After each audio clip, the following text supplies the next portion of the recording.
인자야, 너는 이스라엘 산들에게 예언하여 이르기를, 이스라엘 산들아, 여호와의 말씀을 들으라.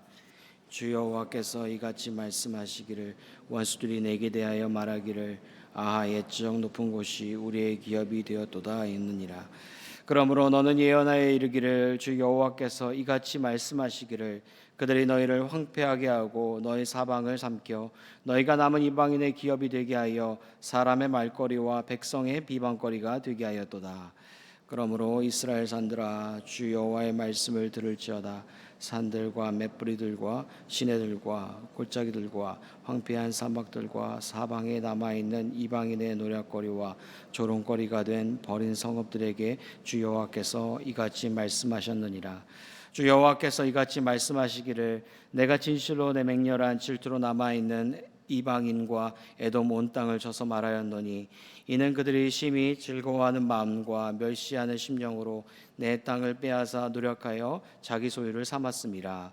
그러므로 너는 이스라엘 땅에 대하여 예언하되, 그 산들과 맷뿌리들과 시내들과 골짜기들에 관하여 이르기를, 주 여호와께서 이같이 말씀하시기를, 내가 내 질투와 내 분노로 말하였나니 이는 너희가 이방의 수치를 당하였음이라.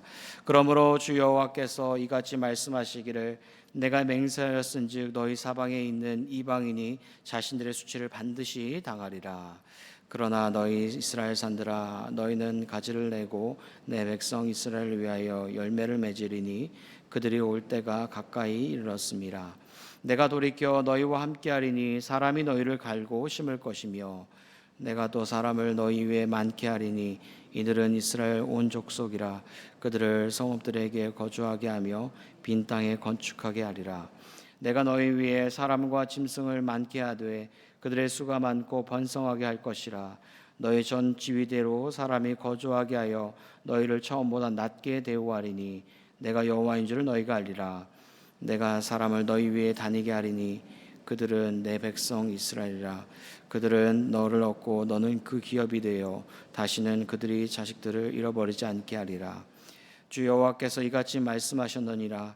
그들이 너희에게 이르기를, 너는 사람을 삼키는 자요 내 나라 백성을 제거한 자라 하거니와, 내가 다시는 사람을 삼키지 아니하며 다시는 내 나라 백성을 제거하지 아니하리라. 주 여호와의 말씀이니라. 함께 읽겠습니다.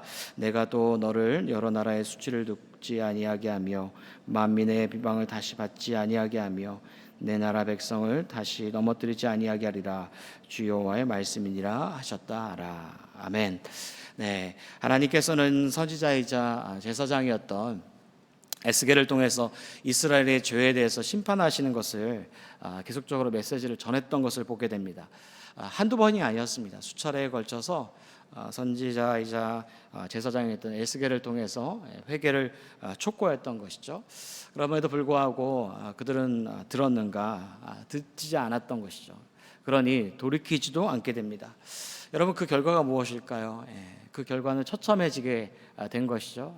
바벨론의 포로가 되고 유다와 예루살렘은 이제 마침내 멸망이라는 그런 심판을 맞이하게 됩니다.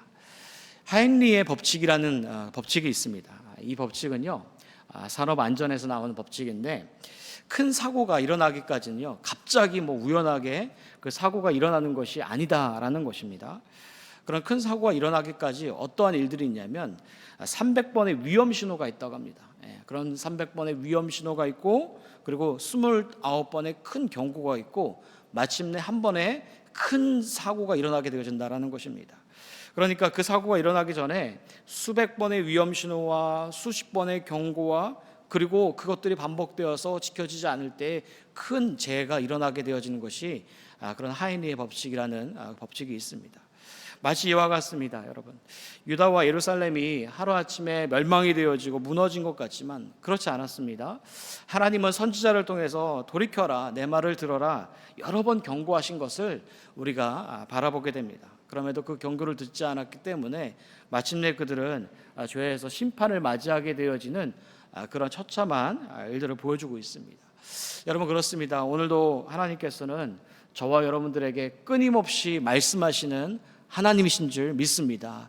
말씀을 통하여서 얼마나 하나님은 설득하시고 설명하시고 친절하게 저와 여러분에게 삶에 여러 허물들이 있지만 그것들 가운데서 돌이켜라, 너희들에게 생각하라 라고 말씀을 주시는지 모르겠습니다. 바라기는 이 아침에도 오늘 우리에게도 말씀을 주셨는데 우리의 심령이 둔감하면 안 됩니다. 둔감하면 알아들을 수가 없습니다. 둔감한 것이 아니라 민감함으로 반응함으로 우리에게 주시는 그 작은 말씀이라도 순종함 가운데 걸어갈 때에 하나님께서는 그 지혜의 길로, 마치 광명한 빛으로 걸어가는 그 지혜의 길로 인도하실 줄 믿습니다. 자, 그러면서 이러한 모습들을 보면서 에돔을 비롯한 주변 국가들이 뭐라고 말하는가? 2절에서 이렇게 말하죠. 주 여호와께서 이같이 말씀하시기를 원수들이 내게 대하여 말하기를 아하 옛적 높은 곳이 우리의 기업이 되었다 하였느니라. 원수들은, 이방 국가들은 뭐라고 말하냐면 아하 옛적 높은 곳이 우리의 기업이 되었다라고 말하는 것입니다. 이 말은 상징적인 의미를 담고 있습니다. 담고 있는 것은 이스라엘 전체가, 그 높은 곳이 전체가 이제 우리 땅이 되었다라고 사람들과 그 백성들 그리고 땅을 조롱하고 있다라는 것입니다. 그래서 3절을 보면은 조롱의 그 범위가 수위가 높은 것을 볼 수 있습니다. 그러므로 너는 예언하여 이르기를 주 여호와께서 이같이 말씀하시기를 그들이 너희를 황폐하게 하고 너희 사방을 삼켜 너희가 남은 이방인의 기업이 되게 하여 사람의 말거리와 백성의 비방거리가 되게 하였도다. 얼마나 조롱하고 비방하였는가. 사방을 삼켰다라는 것이죠. 둘러싸면서 그렇게 삼킬 듯이 말거리와 백성의 그런 조롱하며 비방거리를 이제 보게 되는 것을 알 수 있습니다. 너희들은 이제 끝났다. 너희들은 무너진 인생이다. 처참한 인생이다. 그런 패배된 인생이다. 그런 땅은 버림받은 땅이니 이제 우리 것이다라고 사방에서 조롱하고 있다라는 것입니다. 자, 그런데 여러분, 그런 예루살렘이 멸망하게 되어진 건 바벨론이 단순히 강했기 때문은 아닌 것이죠. 우리가 앞에서 살펴봤던 것처럼 당시에 바벨론이라는 나라는 물론 이제 강대국 중에 하나였지만, 그러나 예루살렘의 멸망은 바벨론의 강대국 때문에 멸망된 것이 아니라는 것을 우리는 말씀을 통하여서 바라보게 됩니다. 하나님께서 예루살렘을 심판하신 것이죠. 죄에서의 그 돌이키지 않은 그들을 어떻게라도 하나님을 회복시키기 위하여서 바벨론을 도구로 삼아서 그 예루살렘이 황폐하게 되어진 것을 우리는 바라보게 되어집니다. 그것을 예수의 선지자는 지속적으로 전하였다는 것입니다. 그러나 이방 나라들은 예루살렘의 멸망을 보고 어떤 판단을 내렸는가? 섣부른 판단을 내린 것이죠. 그들은 망했다. 그들은 비참하게 됐다. 그 땅이 이제 우리 것이다. 비방과 멸시와 조롱으로 섣부른 판단을 하면서 조롱하는 것을 바라보게 됩니다. 그런데 5절을 보면은 하나님이 이같이 말씀하십니다. 주 여호와께서 이같이 말씀하시기를 내가 진실로 내 맹렬한 질투로 남아있는 이방인과 에돔 온 땅을 쳐서 말하였노니 이는 그들을 심히 즐거워하는 마음과 멸시하는 심령으로 내 땅을 빼앗아 노력하여 자기 소유를 삼았음이라. 하나님께서 말씀하시는 건 무엇이냐면 내 맹렬한 질투로 그들을 치겠다. 그렇죠.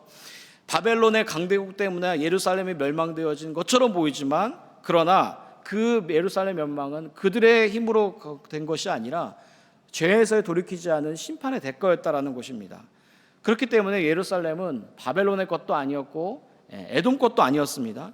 끝까지 하나님의 것이다라는 것을 말씀하시는 것이죠. 그래서 내 땅을 빼앗아 노력하여 자기를 소유로 삼았다라는 것입니다. 그러나 이방 나라들과 에돔 국가들은 뭐라고 말하는가? 그들은 이제 멸망되었고 그 옛적 높은 곳인 그 땅은 이제 우리의 것이 되었다. 조롱하며 비판하는 그런 섣부른 판단을 하는 것을 우리 말씀을 통하여서 바라보게 됩니다. 여러분, 이 말씀을 우리가 영적으로 해석한다면 우리가 일상을 살아가면서도 마찬가지지 않나 생각합니다. 눈에 보이는 결과들, 그리고 우리가 알고 있는 것들로 다 알고, 그리고 결과로 말미암아 섣부른 판단을, 성급한 판단을 내릴 때가 얼마나 많습니까? 우리가 얼마나 성급하게 그 결론을 내릴 때가 우리 입술에서 생각에서 얼마나 많습니까? 그래서 우리에게 정말 필요한 것은 무엇인가? 다른 눈이 필요한 것이 아니라 우리에게 분별의 눈이 필요하지 않나 생각하게 됩니다. 때문에 여러분, 우리의 삶 속에서 보여도 보지 못한 것처럼, 들어도 듣지 못한 것처럼 여러분 한 템포를 쉬어가도 괜찮습니다. 그것이 늦었다, 그것이 우리에게 멈춤이다라고 생각할 때가 있지만, 조급해하지 않아도 되는 것이죠. 조급해하지 않고 한 템포 쉬어가면서 보아도 보지 못한 것처럼, 들어도 듣지 못한 것처럼 우리가 나아갈 때 그 속에서 무엇을 얻게 되는가? 그 속에서 여러분 분별의 눈을 얻게 되어지는 것이죠. 하나님이 주시는 그 지혜의 분별의 눈을 얻게 되어지면서 내가 생각했던 것이 달랐던 것이구나라는 다른 결론을 맞이하게 되는 것이죠. 여러분, 오늘 이 아침에 분별의 눈을 구하시길 바랍니다. 일상을 살아가야 되는데 얼마나 들리는 소리가 많을 것이고 보이는 것들이 많겠습니까? 보이는 것 너머로, 들리는 것 너머로 분별을 구할 수 있는 오늘 이 아침이 되기를 또한 소망합니다. 마지막으로 오늘 본문 속에서 하나님은 이스라엘을 어떻게 하시는가? 그냥 내어버리지 아니하시죠. 내어버리지 아니하시고 회복하시는 것을 보게 됩니다. 11절을 보면 이렇게 말씀하십니다. 내가 너희 위에 사람과 짐승을 많게 하되 그들의 수가 많고 번성하게 할 것이라. 너희 전 지위대로 사람이 거주하게 하여 너희를 처음보다 낮게 대우하리니 내가 여호와인 줄을 너희가 알리라. 이스라엘 백성들에게 이렇게 말씀하시는 것이죠. 너희를 처음보다 낮게 대우하리니. 하나님은 단지 원래 있었던 그런 모습을 회복시켜 주겠다라는 것을 넘어서 처음보다 더 낫게 하겠다, 처음보다 더 낫게 하겠다라고 말씀하시는 것을 바라보게 됩니다. 여러분, 하나님은 그 심판만 하시는 분이 아니십니다. 하나님은 또 사랑으로 이렇게 감싸주시는 분이시죠. 그 하나님이 우리 하나님이신 것입니다. 단순히 잃어버린 거 회복만 하게 하시는 것이 아니라 이전보다도 더 풍성하게 하시는, 회복하시는 하나님, 처음보다 더 낫게 하겠다라고 말씀하시는 그 하나님이 우리 하나님이시다라는 것입니다. 여러분, 이 아침에 여러분 삶에 뭐가 잃어버리고 내 삶은 황폐한 것 같고 절망적인 것 같고 해도 안 되고 무너진 것 같이 살아가시는 분이 계십니까? 여러분, 이 아침에 구해야 될 것은 다른 것이 아니죠. 하나님께 구하시길 바랍니다.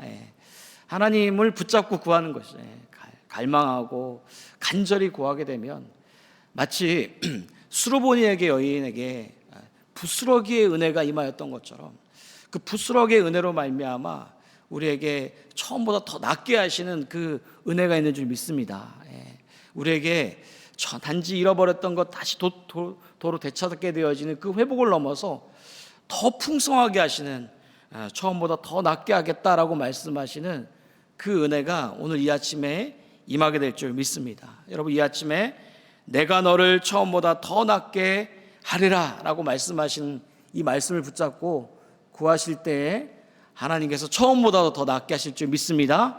그런 은혜가 한 분 한 분 가운데 있기를 간절히 주님의 이름으로 축복합니다. 기도하시겠습니다.